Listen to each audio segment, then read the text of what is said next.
Hi everyone, today we are going to start a series of anatomy quick revision and we will start it from the head and neck topic, and today's topic is interior of the skull.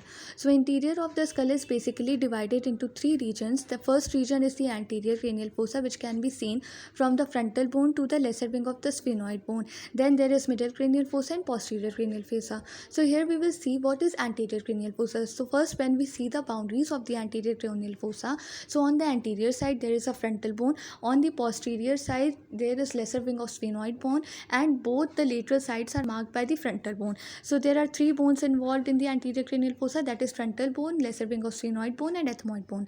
So let's see the features of the anterior cranial fossa. The first feature is the orbital plate of the frontal bone, which is related to the orbits. Second is the frontal crest, which is the anterior aspect of the frontal bone. Third is the foramen caecum, and the structures passing through it is the mandibular nerve, the accessory meningeal artery, lesser petrosal nerve, imaginary vein.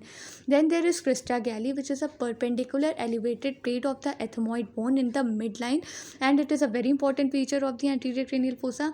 Then there is cribriform plate, which is a sieve like present on the ethmoid bone, and it is located lateral to the crista galli.